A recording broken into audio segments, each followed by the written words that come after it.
BRS మహిళా నేత రూపారెడ్డి బాధితులు చాలా మంది ఉన్నారని, కొంతమంది నుంచి డబ్బులు తీసుకుని మోసం చేశారని నార్సింగ్ ఇన్స్పెక్టర్ విష్ణువర్ధన్ రెడ్డి తెలిపారు. బాధితుల ఫిర్యాదుతోనే కేసు నమోదు చేశామని, ఎవరి ఒత్తిడి లేదని చెప్పారు. ప్రాణహాని ఉందని ప్రకాష్ గౌడ్ కుమారుడు ఫిర్యాదు చేయలేదంటున్న నార్సింగ్ ఇన్స్పెక్టర్ విష్ణువర్ధన్ రెడ్డితో మా ప్రతినిధి Shashi face to face. Party మహిళా నాయకురాలు రూపారెడ్డిని నార్సింగి పోలీసులు అరెస్ట్ చేశారు. కొంతమంది దగ్గర డబ్బులు తీసుకుని ఆమె మోసం చేసిందనే ఆరోపణలతో ఆమెను అరెస్ట్ చేసి రిమాండ్కి తరలించారు.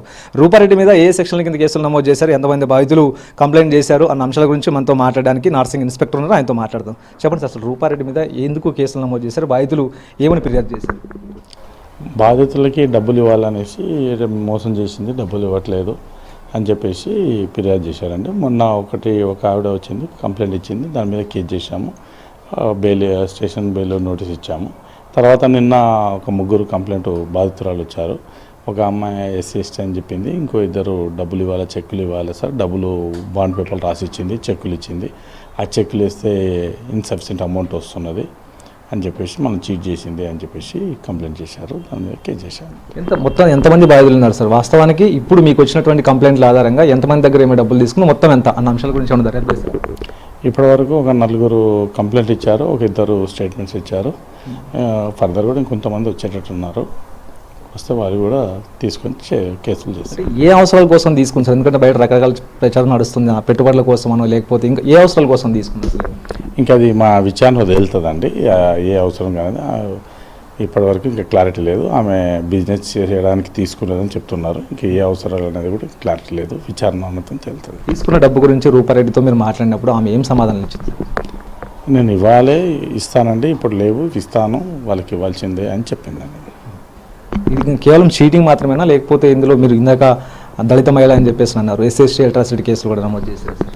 అంటే ఒక మహిళ కూడా అమౌంట్ ఇచ్చిందట, ఆమె ఎస్సీ కమ్యూనిటీ అట, ఆమె నువ్వు కూడా వస్తావా అనేసి అబ్యూజ్ చేసింది అన్నాను అని చెప్పేసి కంప్లైంట్ ఇచ్చారు. దాని మీద కూడా విచారణ చేస్తుంది. రూపారెడ్డి ఒక ఆరోపణ చేస్తుంది, అంతకుముందు తాను కూడా డయల్ 100 కాల్ చేశాను నార్సింగి పోలీసులకు, తన ఇంటి మీద కొంతమంది దాడికి వచ్చినప్పుడు కాల్ చేశాను కానీ వారు స్పందించలేదు, నా పైన హడావిడిగా కేసు ఫైల్ చేశారు, దీని మీద ఒత్తిడి ఉందనే ఆరోపణ ఆమె చేస్తుంది. దీనిపైన ఎలాంటి ఒత్తిడి లేదండి. నిన్న వీళ్ళే ఎవరైతే బాధితులను వాళ్ళందరూ వెళ్ళి అక్కడ కంప్లైంట్ చేసే ఇంటికి వెళ్ళి డబ్బులు అటెండ్కి వెళ్ళారు. అక్కడ వాళ్ళకు చిన్న ఆర్గ్యూ జరిగినట్టుంది. వెంబడే $100 రాగానే మా వాళ్ళు వెళ్ళారు, వీళ్ళని తీసుకొచ్చిన తర్వాత వాళ్ళు ఇక్కడ కంప్లైంట్ చేయడం జరిగింది. ఇందులో ప్రకాష్ గౌడ్ కుమారుడు కూడాను తనకు ప్రాణహాని ఉంది తన తండ్రి చేత అంటూ ఆయన చెప్పారు. ప్రజెంట్ రూపారెడ్డి నివాసంలోనే ఉన్నారు, రూపారెడ్డి కూతురుతో ఆయనకి ఎంగేజ్మెంట్ జరిగింది. ఆయన ఏమైనా ఫిర్యాదు చేశారు సార్ ప్రాణహాని గురించి? ఆయన మాకు ఎలాంటి ఫిర్యాదు ఏం చేయలేదండి. దీనికి ఏం సంబంధం లేదండి. మరి ఇక డబ్బుల గురించి అయితే, ఇలాంటి ఫ్యామిలీ విషయాల గురించి అయితే మాకేం రాలేదు. ఫైనల్గా రూపారెడ్డి కేసులో మీ ప్రొసీజర్స్ అంటే ఏ విధంగా ఉంటాయి సార్? తదుపరి ఏమైనా విచారణ అంటే కస్టడీకి కోరే అవకాశం ఏదైనా ఉందా? తదుపరి చర్యలు ఏ విధంగా ఉంటాయి సార్? తదుపరి కస్టడీ తీసుకోవాల్సి వస్తుందండి. తీసుకొని అమౌంట్ ఏం చేశారు, ఎక్కడ పెట్టుబడులు పెట్టారు, ఇంకేమైనా ఉన్నాయో అమౌంట్ చెక్ చేయాల్సి వస్తుందండి.